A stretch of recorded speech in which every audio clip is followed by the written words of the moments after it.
Damn it. ఏంటిటా కుండబద్దలు కొడతా అట్ట.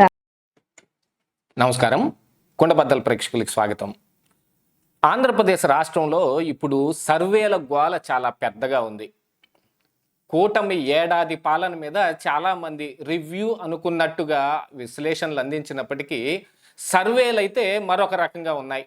ఇప్పుడు రివ్యూ అంటే కూటమి పాలన ఎలా ఉంది, దాని ప్రజల్లో అభిప్రాయం ఎలాగుంది, ఇది ఒక ఇంత అనాలిసిస్ లాగా చెప్పే అవకాశం ఉంది. కానీ సర్వేలు అనే దగ్గరకు వచ్చేటప్పటికి యాక్చువల్గా మెయిన్గా ఈ సర్వేలన్నీ ఎలక్షన్ బేస్ మీద ఉంటాయి.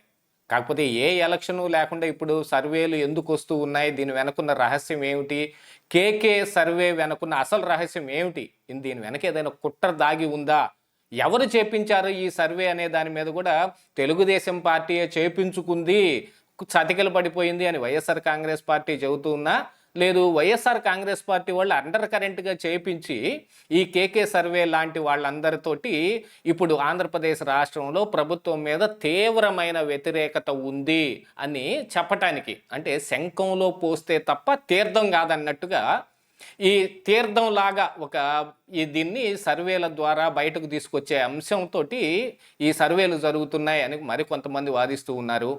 నిజంగా కేకే సర్వే వెనుకున్న రహస్యం ఏమిటి, కేకే ఏం చెబుతూ ఉన్నాడు, ఇక బయట కూడా ఉన్న అభిప్రాయం ఏమిటనేది పూర్తిగా ఈ వీడియోలో మీకు వివరించే ప్రయత్నం చేస్తాను. వీడియో నచ్చితే కనుక ఖచ్చితంగా లైక్ చేయండి, ఇంకా 10 మందికి షేర్ చేయండి. ఇక కేకే సర్వేకి వచ్చేటప్పటికి రాష్ట్రంలో చంద్రబాబు నాయుడు గారి మీద కానీ, పవన్ కళ్యాణ్ మీద కానీ, లోకేష్ మీద కానీ ఉన్న అభిప్రాయం ఏమిటి, దీంతో పాటుగా మరి ఇంట్రెస్టింగ్ పాయింట్ ఒకటి ఉండాలి అన్నట్టుగా జూనియర్ ఎన్టీఆర్ను కూడా అందులో ఇంక్లూడ్ చేశారేమో.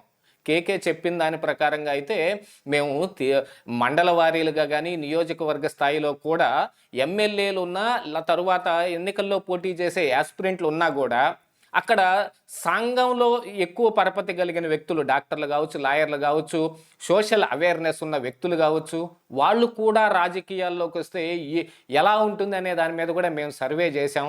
అసలు ఇప్పుడు సర్వే ఎందుకు చేయవలసి వచ్చింది అనంటే, ఇప్పుడు ఏదైనా ఒక రిపోర్టు కావాల్సి వస్తే మండల స్థాయిలో కావచ్చు, జిల్లా స్థాయిలో కావచ్చు, నియోజకవర్గ స్థాయిలో కావచ్చు, రిపోర్ట్ అవైలబిలిటీ ఉండటం లేదు. ఎవరైనా చేయించుకుంటే అది 1 నెల 2 నెలల తర్వాతను వాళ్ళకి రిపోర్ట్ వస్తుంది తప్ప ఇమీడియట్ ఎఫెక్ట్ తోటి రిపోర్ట్ ఉండటం లేదు. కాబట్టి మేము 2 నెలలకు ఒకసారి సర్వే చేసి దాన్ని మొత్తం వెబ్సైట్లో అప్లోడ్ చేస్తాం. యాక్సెస్ ఉన్న వాళ్ళకి దానికి కొంత ప్రైజ్ కూడా ఏదో పెడతారట, మరి నియోజకవర్గానికి 3 లక్షలు ఏమో పెట్టే అవకాశం ఉందని చెప్తూ ఉన్నాడు కేకే. మేము దాన్ని ఎమ్మెల్యేలకు అందించటం, తద్వారా వాళ్ళు ఏదైనా మార్చుకోదలుచుకునే విషయాలన్నింటినీ మార్చుకునే అవకాశం వాళ్ళకు ఉంటుంది. కాబట్టి 2 నెలలకు ఒకసారి సర్వే చేస్తామన్నట్టుగా చెబుతూ ఉన్నాడు. కానీ సర్వే చేయటం, దాన్ని వెబ్సైట్లో అప్లోడ్ చేయటం, కావలసిన వాళ్ళకి ఇవ్వటం అంటే సర్వే అలాంటిది ఏం కాదు. ఒక్క రోజులో కూడా మొత్తం తిరగబడిపోయే అంశాలు చాలా ఉంటాయి, అవి మళ్ళీ సర్వే చేయాలి. ఇప్పుడు గతంలో చేసిన సర్వే మొత్తం వేస్ట్ పోతుంది. మరి ఆ విషయం తెలియని వాడేం కాదు కదా కేకే. దీంతో మరి జూనియర్ ఎన్టీఆర్ని కూడా ఇంక్లూడ్ చేయటం వెనుకున్న రహస్యాన్ని ఒకంత చెప్పాడు. కాకపోతే వైఎస్ఆర్ కాంగ్రెస్ పార్టీ నాయకులు తెలుగుదేశానికి నాయకుడిగా జూనియర్ ఎన్టీఆర్ ఉండాలి అని వాళ్ళు ఎక్కువ మంది కోరుకుంటున్నారంటే ఇందులో కొంచెం హాస్యాస్పదమైన విషయంగానే కనిపిస్తోంది. ఏది ఏమైనప్పటికీను ఎమ్మెల్యేల పనితీరు బాగోలేదు. ఒక 30% కంటే ఎక్కువగా ఎఫెక్ట్ అయిన ఎమ్మెల్యేలు 19 మంది కంటే ఎక్కువే ఉన్నారు. లేకపోతే ఇక 25, 20, 15, 10 ఇలాగ వ్యతిరేకత ఎక్కువగా ఉన్న వాళ్ళు చూసుకుంటే మొత్తం దాదాపుగా 60-70 మంది ఎమ్మెల్యేల మీద వ్యతిరేకత ఉంది అనే విషయాన్ని కూడా ఆయన చెప్పుకొస్తున్నారు.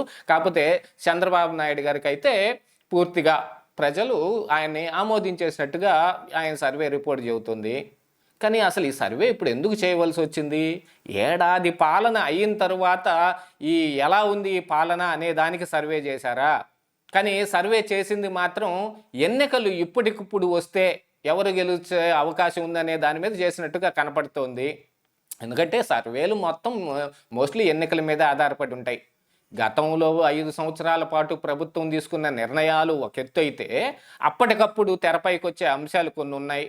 చంద్రబాబు నాయుడు గారి అరెస్ట్ కూడా అలాంటిదే. మరి అలాంటి దాంట్లో ఈ సర్వేలు ఏం పనిచేస్తాయో తెలీదు. ఒకప్పుడైతే రాజీవ్ గాంధీ హత్య జరిగినప్పుడు ఉన్నట్టుండి తారుమారైపోయినాయి సర్వేలు మొత్తం. సర్వేలే కాదు, అసలు ప్రజా అభిప్రాయమే తారుమారైపోయింది.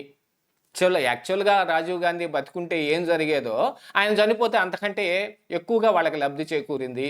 ఇలాంటి అంశాలు మరి ఈ 2 నెలల కాలంలో ఎలాగా ఏం జరుగుతుంది?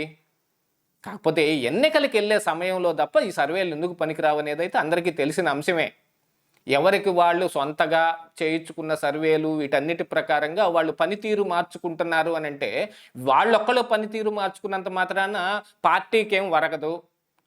కాదు అని చెప్పి వాళ్ళు అలాగనే ఉంటే వాళ్ళకున్న బ్యాడ్ను కూడా పార్టీకి అంటగట్టే అవకాశం ఉంది. ఇలాంటి చాలా రకాలైన అంశాలు ఉన్నప్పుడు కేకే సర్వే అసలు ఇప్పుడు ఎందుకు చేశాడు అనంటే, కొంతమంది విశ్లేషిస్తున్న దాని ప్రకారంగా కేకే చేత వైఎస్ఆర్ కాంగ్రెస్ పార్టీ ఈ సర్వే చేయించింది.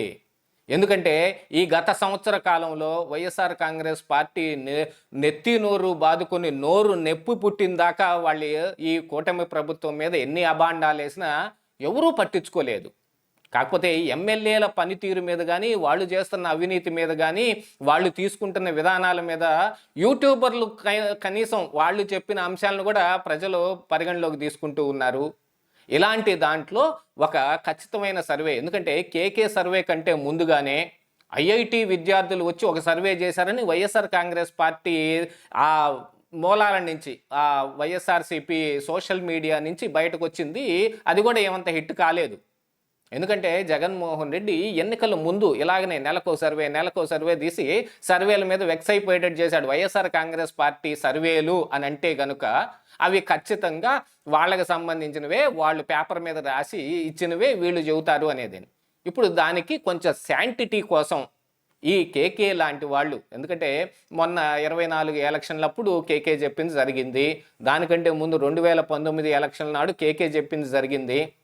ఆయనకు 151 వస్తాయని, కూటమికి 164 వస్తాయని ఇలా చెప్పటం అంతా బాగా నడిచింది. కాబట్టి ఇప్పుడు కేకే మీద ప్రజల్లో ఒక మంచి అభిప్రాయం ఉంటుంది.